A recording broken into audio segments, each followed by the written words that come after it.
anniversary of the Le Mans 24-hour race, and it's the third visit for the American-based Level 5 Motorsports team. Team owner Scott Tucker has two new faces joining him this year. Sports cars Marino Franchitti and IndyCars Ryan Briscoe join him for this spectacular event. Now, the weather's been a bit unpredictable so far. They're about to go out for first practice. Let's see how they get on.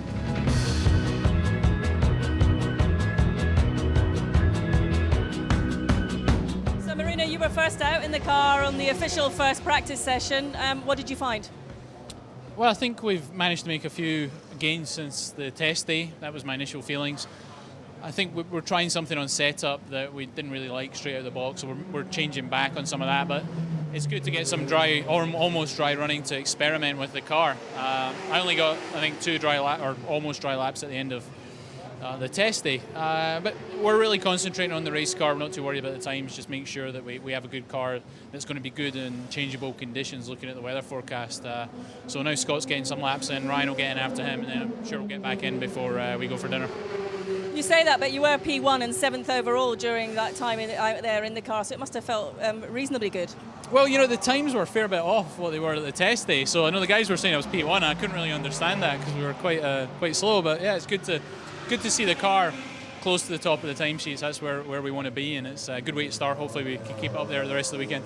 Piers, we're an hour and a half into this first free practice session, and obviously the car's in the garage because the weather conditions are just playing havoc today. Yeah, we just can't get a break, really. Yeah, had a good first hour when it was nice and dry, got some good running in, so we've got some data that the engineers are busy processing now, but circuit's really green, really slippy after a week of rain coming, back to the event, so we're just playing it safe, to be honest. There's a few guys going round and round, but we need to look at the data now and improve the car for later on in the session, so unfortunately we're just sitting tight. That's probably the best thing to do, as you say. It's a bit too unpredictable out there at the moment, and there's certainly plenty of time for tonight. There's a long way to go, whether it's today or tomorrow in the running, and we need to make sure that when we get to the race, we're in the best position in terms of spares and setup and things. So rather than risk it just going round and round, we're just playing it safe. So yeah. Scott, it's been a long week since the test, but we're sort of on the build-up now to the race. It's your third event here with the team. Are you looking forward to it? Yeah. We came here. We feel like we're pretty well prepared. We've got a pretty good pace right now, and so we'll see how things go. You got two new teammates this year, Marino Franchitti and Ryan Briscoe. How's it all gelling with the guys, and what are they bringing into you as a team?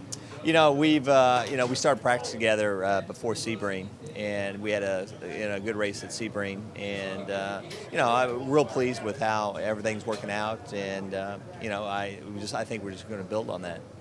How are the conditions out there on the circuit today? Because it's been very changeable conditions. It's made it a little bit difficult. We've lost some running time, but were you able to learn much? I think we picked up a couple things, more on the dry setup, and it's really hard to say how much of the race is going to be wet. So we got to be prepared for both. So we're having, we got some wet running and some dry running. So far it's been okay. Ryan, welcome to Level 5 and to your first Le Mans with the team. You've had an opportunity to get out on the track. How did you find it? Oh, it's great. It's so cool to be here, and we're just working on the setup a little bit here. Luckily, it's dried up, got some sunny weather.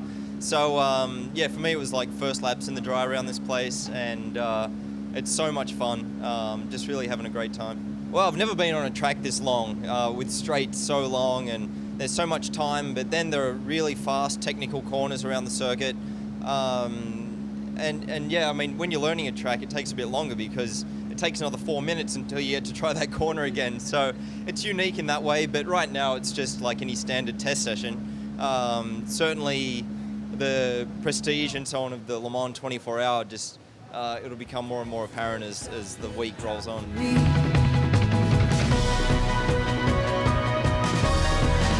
Well, Jeff, here we are at the end of the evening. You've ended up P15 in class. Bit of a strange qualifying session tonight. Yeah, it ended early, almost 50 minutes early, and we were just about prepared to put some new tires on and do some proper qualifying runs and try to run a time. We never got to do that because of the red flag, because of the accident, and luckily the driver was okay, but the guardrail was damaged too much, so they had to call the session early.